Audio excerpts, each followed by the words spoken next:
अस्सलाम वालेकुम, सत श्री अकाल। मैं हरमीत सिंह और आप देख रहे हैं सच डिजिटल। आप सबका बहुत शुक्रिया जिस तरीके से आप सच के साथ जुड़े हैं। हमारी कोशिश है कि आप तक ताज़ा तरीन अपडेट पहुँचाए। एक तरफ तो यमन पर हमला और उसके बदले में यमन ने इसराइल पर बड़ा हमला कर दिया। उसकी कुछ तफसीलात हमारे सामने जो आपके सामने पेश करेंगे। दीगर बहुत सारी ख़बरें भी हैं जो इस व्लॉग का हिस्सा होंगी, लेकिन इसमें कोई शक नहीं कि यमन पर जिस तरीके से दबाव चल रहा है, ख़ासकर गैर मुस्लिम ममालिक भी और मुसलमान ममालिक भी उसके अगेंस्ट हैं। क्योंकि आपको पता है कि सारी सूरत हाल में एक वाहिद यमन बचा है। क्योंकि ईरान को अगर हम देखें तो उसका सपोर्ट तो है, मोरली सपोर्ट तो वो कर रहा है, पैसों की सपोर्ट भी तो वो कर रहा है, लेकिन इस वक्त अगर फ्रंट फुट पे कोई लड़ रहा है तो वो आप सबके मुताबिक, हमारे मुताबिक अगर लड़ रहा है तो यमन लड़ रहा है। यमन जो है इस वक्त आपको पता है कि यमन ने जो कार्रवाइयाँ की है वो आपके सामने है। यानी एक तरफ मैं कल एहसन इकबाल साहब का जो है वो देख रहा था, ट्वीट था या वटेवर उन्होंने कमेंट्स किए थे कि मुसलमानों में इतनी ज़रूरत नहीं है कि वो जाके जो है यमन पर हमला, इसराइल पर हमला करें। हम ना सियासी तौर पर उनका हम मुकाबला कर सकते हैं, ना हम उनका मुकाबला पैसों की लिए कर सकते हैं। हमारे पास कुछ भी नहीं है। आप अंदाज़ा लगा लें कि अगर पूरे मुसलमान ममालिक को इकट्ठा करें तो 70 लाख से तो ज़्यादा आपकी फ़ौज बनती है। यमन अगर वाहिद मुल्क है जो मैं देख रहा हूँ कि भाई बड़ी ईमान के साथ, बड़ी बहादुरी के साथ, बड़ी जुर्रत के साथ, बड़ी इस्तिकामत के साथ लड़ रहा है, तो क्या वो गरीब मुल्क अगर लड़ सकता है तो तुम्हें हिम्मत ही नहीं है तेरे पास, फिर तो बहुत कुछ है। मसला के हौसला नहीं, हिम्मत नहीं, खौफज़दा है, डर है। और इस डर की वजह से तमाम मुसलमान ममालिक जो हैं वो इसराइल की दहलीज पर, चौखट पर नमस्तक हो चुके हैं। बहरहाल जो ख़बर मैं आपको दे रहा हूँ वो ये है कि भाई साहब एक तरफ तो जो मेरे पास ख़बर आई है वो मैं आपके सामने रख रहा हूँ, जो सना चैनल ने दी है। उसने अलमसीर और सना चैनल के मुताबिक उन्होंने लिखा है कि यानी सयूनी रियासत से मुंसलिक जो उन्होंने ख़बर दी, उन्होंने कहा है कि तिल एबेब पर यक के बाद दीगर धमाकों की आवाज़ें सुनी गई हैं, जबकि याफा, मकबूजा अल-कुद्स और मकबूजा वस्ती फ़लस्तीन के 200 से ज़ायद कस्बों में यमनी मिज़ाइल हमलों के बाद फ़िज़ाई हमले की जो सायरन है वो बजने लगे हैं। सयूनी मीडिया ने भी तस्लीम किया कि मिज़ाइल के बाद पनाह गाहों की तरफ लोग भागे हैं। कुछ आबादकार जो हैं वो ज़ख्मी हुए हैं और कई अफराद में खौफ व हरास की कैफियत देखी गई है। दुश्मन अफवाज की तरफ से मिज़ाइल को नाकारा बनाने का दावा किया गया, ताहम ये प्लेटफॉर्म पर ऐसी वीडियोज़ गर्दिश करी हैं जिनमें जो मिज़ाइल है मकबूजा इलाकों तक पहुँचते हुए देखे गए हैं और यमनी मुसल्लह अफवाज की तरफ से ताहाल इस वाक़े पर कोई तबसरा नहीं किया गया। तहम यमनी फ़ौज जो है बाकायदे से गज़ा की हिमायत में सयूनी रियासत के आदाब पर बैलिस्टिक और ड्रोन हमले करती नज़र आ रही है। आपने देखा 7 अक्टूबर के बाद बग़ैर किसी दावत के अगर कोई में छलांग लगा चुका है तो यमन है, फिर इससे पहले जो है वो हिज़्बुल्लाह था। तो एक तरफ तो ये ख़बर आई है कि भाई वहाँ पर कई धमाकों की आवाज़ें सुनी गई हैं, कई लोग इंजर्ड हैं, ज़ख्मी हैं और कई की हालत तशवीशनाक है। ये कौन बता रहे हैं? अलमसीरा और ये चैनल बता रहे हैं। ये ख़बर भी मेरे सामने है कि भी तकरीबन अब तक 16 अफराद जो हैं वो ज़ख्मी हैं, कई जो हैं उनकी हालत जो है वो तशवीशनाक बताई जा रही है। तो ये मैं आपके सामने ये जो ख़बर रख रहा हूँ, मैं कोट कर रहा हूँ मुख्तलिफ़ चैनल्स को ताकि आप तक हक़ाइक़ पहुँच सके। कोशिश हमारी होती है इंटरनेशनल न्यूज़ पर, हमारे चैनलों की गिरफ्त बड़ी कमज़ोर है, हम बात ही नहीं करते, लेकिन सच टीवी यानी सच डिजिटल का ये प्लेटफॉर्म जो आप तक हमेशा वो ख़बरें दिखाता है जो आप देखना पसंद करते हैं। एक तरफ तो ये सब कुछ जो हुआ वो आपको पता है, लेकिन दूसरे में आपको ये बताते चले कि जुमरात की रात जो है कल रात को ये मामला यानी पर रिपीट ये इसको एडिट कर देना, परसों रात जो मामला हुआ था, कहा जा रहा है कि इसका हमने बदला ले लिया है। आपको पता है कि अल हदीदा गवर्नेट वाक़े जो है तनसीब पर कम से कम 2 बार हमले किए गए, जबकि दूसरा हमला जो हुआ जब सिविल डिफेंस और इमदादी टीमें आग बुझाने और मुतासिरीन को निकालने में मसरूफ़ थी, उस वक्त दूसरा हमला किया कि कम से कम उसमें 5 पैरामेडिकल स्टाफ जो था उनकी शहादत हुई है।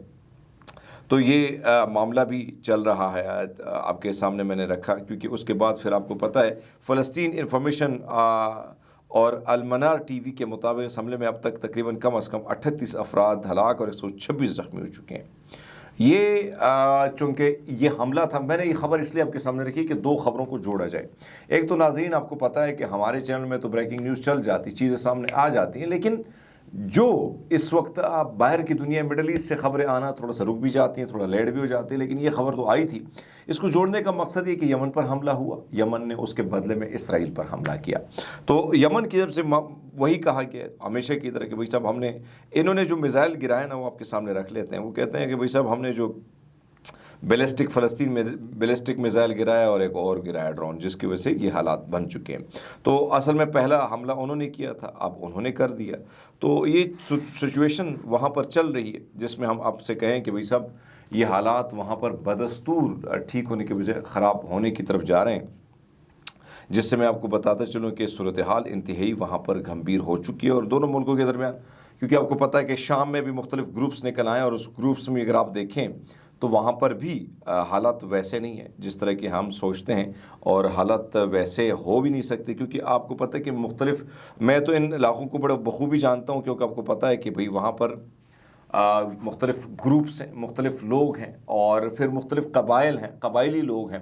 तो उन कबाइली लोगों को संभालना आसान काम नहीं होता। यही वजह है कि जब आप किसी के, अब आप देखिए कुछ 5 ऐसे इलाक़े हैं जहाँ पर ये जुलानी साहब जो है उनकी हुकूमत है, बाकी में मुख्तलिफ कबाइल उन्हें चीज़ें संभाली है, फिर कुर्द के पास बहुत बड़ी ज़मीन है।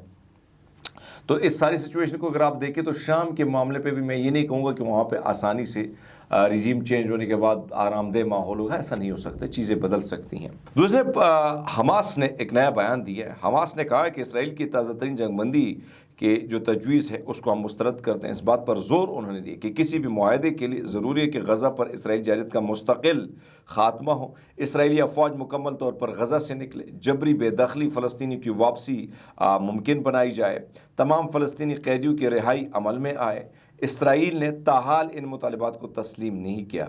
मिस्र, कतर और अमेरिका की सालसी में जारी मुज़ाकरात ताहाल कोई बड़ी पेशरफ नहीं हुई। हमास ने सारे मुआहदे, क्योंकि आपको पता है कि हमास को पता है कि भाई सब आपने पहले जो किया उसका कोई फ़ायदा नहीं हुआ। आपने मुआहदा किया हमारे साथ 18 को, जो उसके बाद फिर आपने क्या किया, फिर आपने हमले शुरू कर दिए। अब आप कहते हैं कि दोबारा करें, तो ऐसा तो नहीं हो सकता कि भाई दोबारा हम करें और फिर आप कहें कि भाई अब फिर से जो है आप हमले करना शुरू करें, आप लोगों को मारना शुरू करें, तो ऐसा नहीं हो सकता है। तो ये वहाँ सूरत हाल है जिस पर हमास इनकारी नज़र आता है। अभी तक मैं जो देख रहा हूँ मुख्तलिफ़ ख़बरों को, ऐसी कोई ख़बर नहीं है जिसमें हम ये कहें कि वहाँ पे हालात जो है यानी दोनों के दरमियान कोई मुआहदा तय पा गया है। रूस ने तालिबान के साथ मिलकर काम करने की ज़रूरत को ये पर जोर दिया है। उन्होंने कहा है क्योंकि यानी वो कहते हैं कि मशरक़ वस्ती के मुतअद्दिद ममालिक में मौजूद अस्कर पसंद ग्रुपों से बड़ा सिक्योरिटी ख़तरा लाक है। लेकिन अब मास्को जो है वो, आपको याद होगा मास्को में मेरे ख्याल में 2024 में एक हाल में कंसर्ट हो रहा था जहाँ पर तकरीबन 145 अफराद हलाक हो गए थे, जिसकी ज़िम्मेदारी शिद्दत पसंद तंजीम दाइश ने ली थी। अब रूस के दरमियान जो है और अफ़गानिस्तान के दरमियान हालात ठीक होने जा रहे हैं, और रूस समझता है कि भाई साहब इस वक्त हमें पॉलिटिकल सियासी तौर पर हल निकालना चाहिए, अपनी सारी चीज़ों को, पुरानी चीज़ों को भूलना चाहिए। तालिबान को उन्होंने एक दहशतगर्दी के लिस्ट से निकाल दिया है, और वो कहते हैं कि भाई साहब अब हम के इनके साथ मामला आगे की तरफ बढ़ेंगे। आपको पता है कि चीन जो है ऑलरेडी बड़ी इन्वेस्टमेंट कर चुका है अफ़गानिस्तान में, रशिया भी उसकी तरफ बढ़ रहा है। फिर अगर हम देखें, हमने अपने हालात जो हैं उसको ख़राब ही किया है, लेकिन इन हालात को ठीक करना होगा और सियासी सूरत हाल से इसका हल निकालना होगा, क्योंकि हमारे यहाँ अगर हम देखें तो इसका अफ़गानिस्तान को भी नुकसान है, पाकिस्तान को भी नुकसान है। पाकिस्तान से बहुत सारी चीज़ें जाती हैं, वहाँ पर आसानी से उनको मिल जाती है।